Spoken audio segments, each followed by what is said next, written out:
U nás v spoločnosti sa nachádza veľa ľudí, ktorí sa možno nevedia o seba poriadne postarať, tak si myslím, že štát by pre nich mohol robiť nejaké také zadné dvierka. Niečo, čo ak by im nevyšla napríklad nejaká práca, alebo ak by im nevyšlo niečo v živote, ak by sa stalo, že by prežili nejakú katastrofu, tak aby tu bol ten štát, ktorý sa o nich postará. Ale samozrejme sú ľudia, ktorí chcú byť takí samostatní a nechcú, aby sa do nich niekto staral, tak si myslím, že každý by mal mať nejaký ten vlastný názor, mal by si ísť za svojím.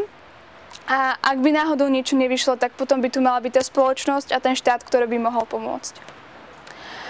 Je pravda, že teraz aj nielen u nás na Slovensku, ale aj v celej Európe je dosť veľká nezamestnanosť a ľudia si už hľadajú prácu úplne hociakú, aj taká, ktorá by ich nebavila, len aby uživili svoju rodinu. A myslím si, že to už je také núdzové riešenie. Podľa mňa by ľudia si mali hľadať hlavne takú prácu, ktorá by ich bavila, ktorú keď budú robiť, tak by im prinášala nielen peniaze do peňaženky, ale aj taký dobrý pocit z toho, že niečo spravili.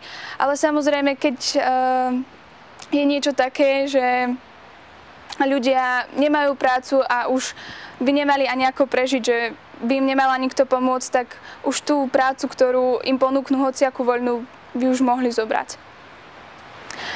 Konkurencia svojím spôsobom môže byť aj prospešná a môže mať určité nevýhody.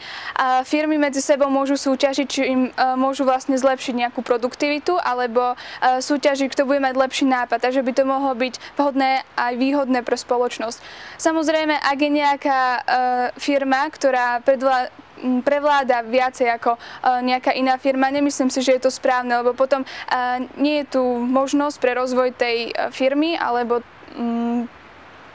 firmy, ktorá na tom nie je až tak dobre, ktorá by potrebovala práve nejaký odrazový mostík a práve tá firma alebo inštitúcia, ktorá je na tom lepšie, by jej mala pomôcť.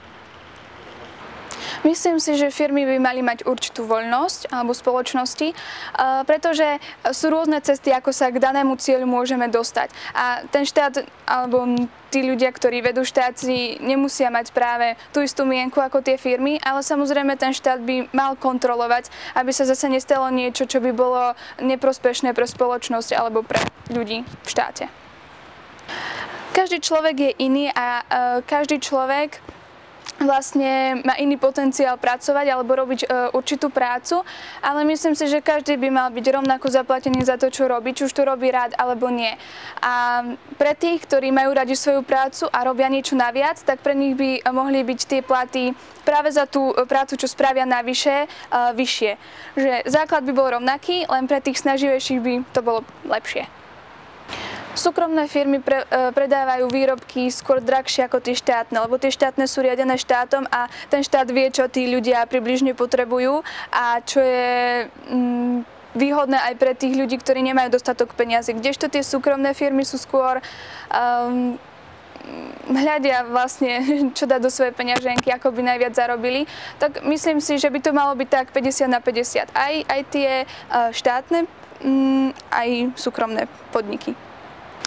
Ľudia sa väčšinou ocitnú v núdzi, aj hlavne kvôli spoločenským predsudkom a o tom, čo si ľudia o iných ľuďoch myslia, hlavne o tých, ktorí buď majú inú farbu pleti, alebo im nejako nesedia charakterovo.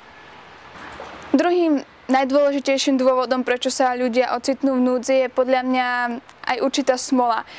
Stane sa nejaká nehoda, alebo ochorejú a stratia peniaze, možno sú gambleri napríklad a v tom stratia majetok a ocitnú sa v núdzi a už nevedia, ako ísť ďalej.